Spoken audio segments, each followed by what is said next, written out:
Okay, so our topic was training and development managers. So what is a training and development manager? Training and development managers run the training and development departments of medium-sized businesses to large multinational corporations in order to provide the most effective and efficient staff training and development for company employees.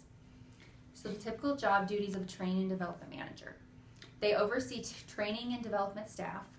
They assess employees' needs for training. They're also responsible for developing training methods and programs that use the business's resources in an appropriate manner. They review training materials from different vendors, maintain training programs ensuring they are kept up to date and relevant, and they evaluate the training program's effectiveness and recommend or implement changes accordingly. So where can you see training and development managers fit into businesses?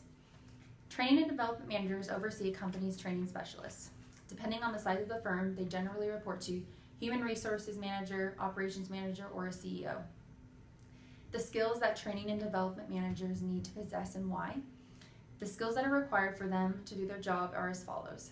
They need business skills, communication skills, critical thinking skills, decision-making skills, collaboration skills, and leadership skills. Training and development managers need to be able to identify the training needs of an organization and recognize where changes and improvements can be made. This may require working in concert with staff, trainees, subject matter experts, and organization's leaders. Their education and professional certification. They need a bachelor's degree, which is required, in one or more of the following: human resources or business administration. A master's degree is not required, but if you want to get to those higher level jobs, you could be a training and development manager, vice president, human resources management, vice president, or even entrepreneur. The work experience in a related occupation. The related work experience is essential for training and development managers. They need experience in the industry, experience in information technology as organizations introduce more e-learning and technology-based tools. The potential career map, start with your goal in mind. Corporate America, they would need a bachelor's degree and at least 5 years in a related field. Can lead to the position of a training and development manager. They could be a trainer, a career and technical education teacher, or even a post-secondary education administrator. Entrepreneur, a bachelor's plus master's degree. Any previous role that gains them experience and confidence. Previous business, nonprofit, they need to learn to be able to not be afraid to ask for money. And then an entrepreneur can lead to a much higher income ceiling. So what other professions would qualified individuals also be qualified for? They could be qualified for career and technical education teachers, and they instruct students in various technical and vocational subjects, such as auto repair, healthcare, and culinary arts. Teach academic and technical content to provide students with the skills and knowledge necessary to enter a corporation. Human resources manager, they plan, direct, and coordinate the administrative functions of an organization, oversee the recruiting, interviewing, and hiring of new staff, and consult with top executives on strategic planning. They serve as a link between an organization's management and its employees. Post-secondary education administrators, they oversee student services, academics, and faculty research at colleges and universities. And then their jobs duties vary depending on the area of college they manage, such as admissions, student life, or the registrar's office.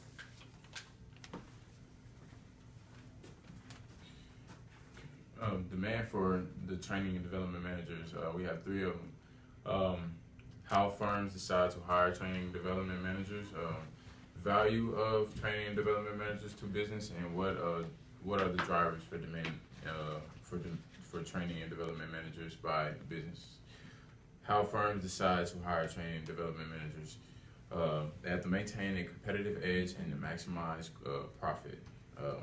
The value of training and development managers to businesses is allowing firms to stay innovative and provide new or improved services, goods.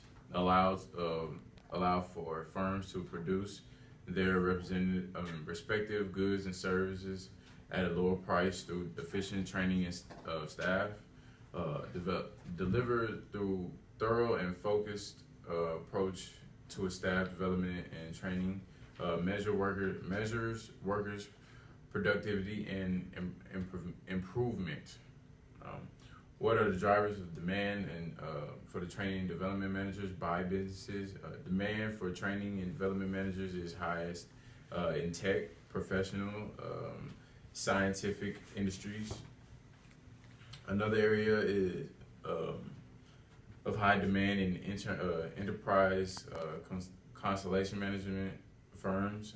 Many companies do not view employment development through training programs as a priority.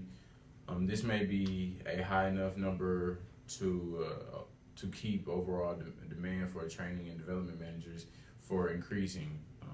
Demand on whether this lacks of demand is a greater force than the demand of trainers to replace the retiring ones. Overall demand may drop somewhat.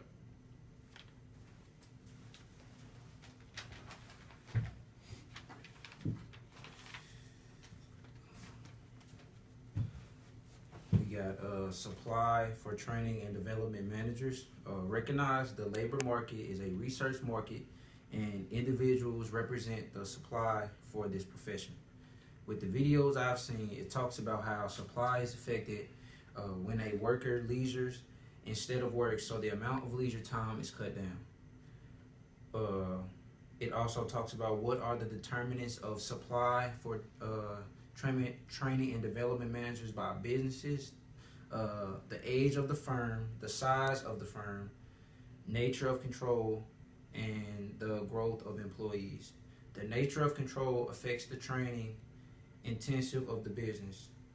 A business unit may be controlled and managed either by the owner, manager, or paid manager.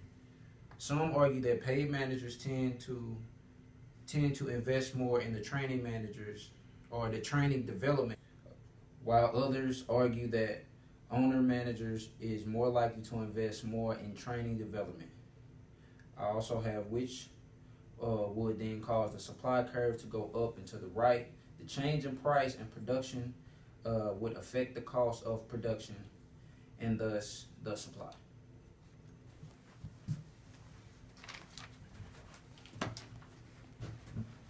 Okay, so now we're going to talk about market trends for training and development managers.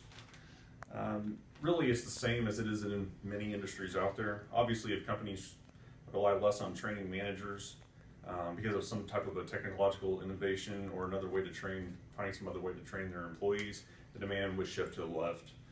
The opposite of that would potentially increase income. There are industry growth trends in this right now in this industry. Growth in actual numbers of laborers, numbers of employees has steadily increased since 2006. So as the current supply of training and development managers decreases due to the baby boomers that are the baby boomer age that's currently training and development managers, as they're getting out of the workforce, the demand to replace these managers will continue to rise, obviously. So currently, this is a graph of generally what's going on, and definitely applies to 2006 or 2017 too. So it could apply to either. But as the baby boomers are getting out of the workforce, the supply is shifting left, decreasing the amount of training development managers, which is increasing, which is why we're seeing increasing wages.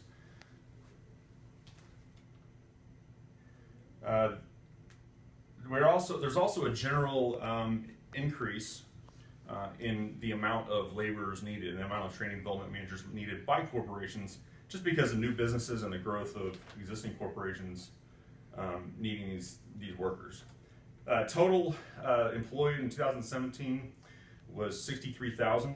That's according to the Bureau of Labor Statistics. If we were to divide this up as far as age goes, the largest